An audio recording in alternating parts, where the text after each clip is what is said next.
Hi friends, it's Ellie. Welcome back to my channel. Today I am starting a reading blog for Vintage June. My goal would be to have a reading blog for each week of Vintage June. I love vintage books, so I'm very excited about reading as many books as I can or trying as many books as I can. My goal is to try 5 books per week. So at the end of the month, I should have 20 new books that I've tried. And if I love them, I'm going to add them to my TBR.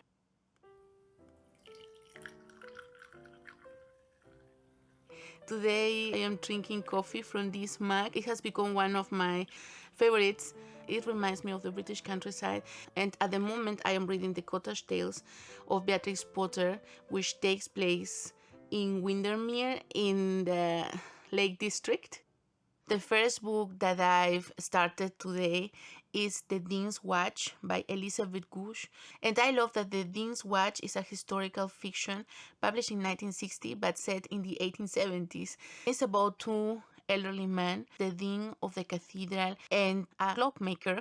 The story starts with him working in his shop. He loves to repair watches, and for him it's not important if the watch belongs to a rich person or to a poor person. While he's working on repairing a watch, he is also reflecting about different topics. For example, that he would have loved to have an apprentice because he feels that he could be a good teacher, but because it is a provincial town, no one wants to be an apprentice there. They all go to London, like he went to London, and he needed 7 years in London to become a watchmaker. I love this book. I've been wanting to read Elizabeth Goudge for a long time. It is very atmospheric. The language is beautiful. I love the writing style. I cannot wait to continue reading this book. He's going to bring the repair watch to the dean, and I am very intrigued to see what happens between them. They are very different, but both love clocks. Then I've read some chapters from the book A Telegram from Le Touquet.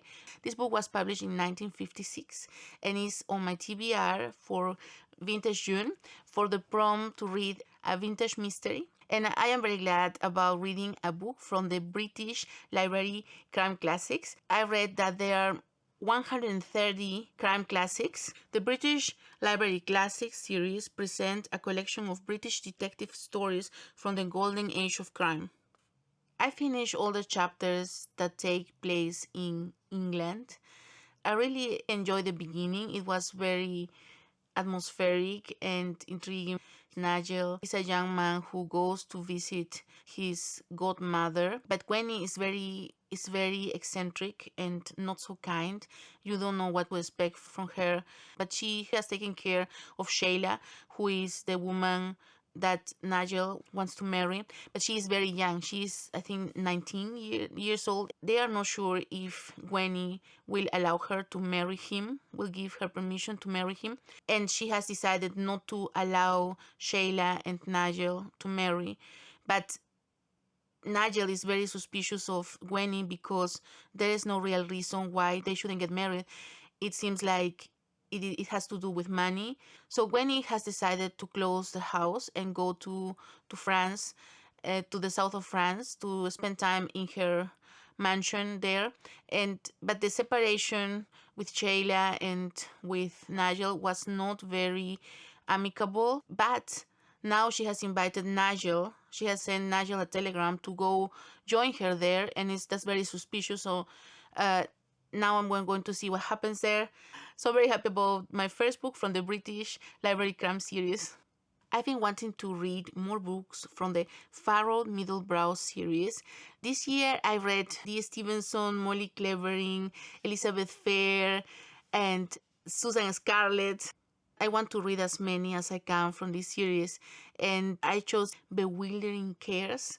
I chose it because it has my buzzwords: witty, a diary, charming. It is a very short book, just 181 pages. It was published in 1940, and I love this quote: "It's a storm in a teacup, of course, but then we happen to live in a teacup."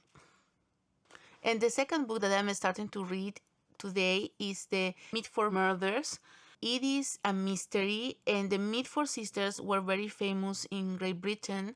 I've seen this book also on BookTube a lot, I think last year.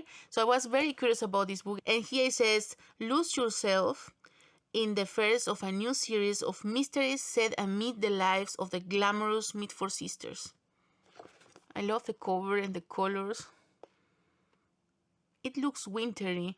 I love books that start on a specific date. And here it says it starts on the 12th of January 1920, but this is very interesting. It ends with a letter written on the 28th of December 1919. I am loving using this notebook as my reading journal for Vintage June.